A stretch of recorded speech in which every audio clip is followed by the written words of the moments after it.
Hello friends, welcome back to education channel all in one. जैसे कि आप सब जानते हैं कि 28/11/2023 को सुप्रीम कोर्ट में एनएस डिलट को इनवैलिड कर दिया गया था। तो उसके बाद की जितनी भी फ्रेश जो रिक्रूटमेंट्स थी उनमें एनएस डिलट को इनवैलिड मतलब कर दिया गया। तो असम में एक रिक्रूट इसी समय में असम में 26/12/2024 को मीन्स की जो जब जजमेंट आई 28/11/2023 को, उसके बाद 26/11/2023 को 26/12 को एक रिक्रूटमेंट निकलती है असम में ईटीटी रिक्रूटमेंट्स ईटीटी की। तो उसमें क्या करता है, जितने भी एनएस डिलट के कैंडिडेट्स थे उनको अप्लाई नहीं करवाया जाता। उसमें साफ साफ बोल दिया जाता है कि एनएस डिलट के जो कैंडिडेट्स हैं वो इनवैलिड हैं। तो हम सुप्रीम कोर्ट के निर्णय को मानते हैं। उसके बाद असम के एनएस डिलट के जितने भी कैंडिडेट्स थे वो गुवाहाटी हाई कोर्ट में गए। गुवाहाटी हाई कोर्ट में गए तो सिंगल बेंच में गए। सिंगल बेंच में उन्हें कोई भी राहत नहीं मिली। उन्होंने मतलब कि वहाँ कुछ नहीं बोला गया कि उन्हें इस रिक्रूटमेंट में शामिल किया जाता है या नहीं। तो वहां से उन्हें कोई राहत मिली और केस को डिसमिस कर दिया गया। उसके बाद वे डबल बेंच में गए।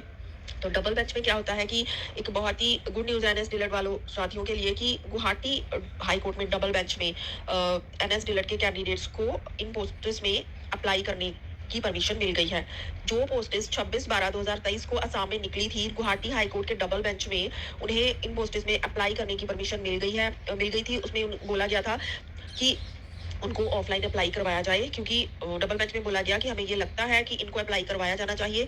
तो जितने भी असम के कैंडिडेट्स हैं एनएस डिलट के, उनको 26/12/2023 वाली ईटीटी की पोस्ट्स में अप्लाई करवाया गया है ऑफलाइन। लेकिन इसके साथ साथ ये भी बोला गया है कि जो भी अदालत का निर्णय होगा वो इस पर लागू होगा। मतलब एनएस डिलट जीता है तो कल में वो पोस्ट्स में रहेंगे, अगर कल को हारता है तो नहीं रहेंगे।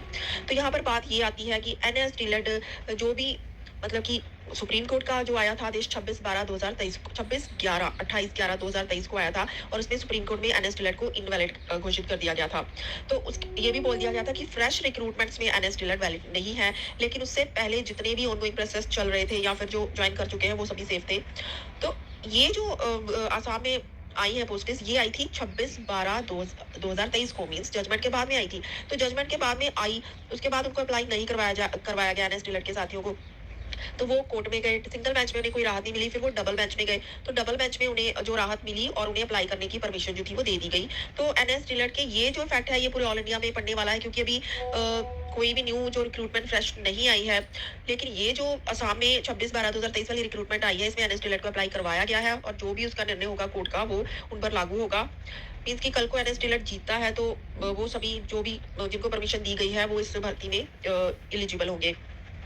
तो इसी तरह बिहार में भी जितने भी जो न्यू पोस्टेस निकली थी उसमें यही बोला गया था कि आप कोर्ट होके आओ और कोर्ट में जो भी निर्णय होगा वो इस पर लागू होगा, कोर्ट कहेगा तो हम रखेंगे।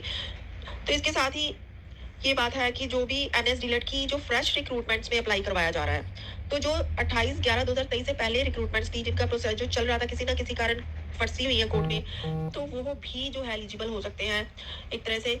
और इसके साथ ही सुप्रीम कोर्ट में जब बिहार के पप्पू सर द्वारा ये केस लगाया गया तो उसमें भी यही बोला गया कि आप हाई कोर्ट के थ्रू होके आओ, आप सुप्रीम कोर्ट में सीधे नहीं आ सकते। हाई कोर्ट का निर्णय जो भी होगा हम उसको मानेंगे। अगर हाई कोर्ट कोई निर्णय नहीं करता फिर सुप्रीम कोर्ट में आ सकते हो।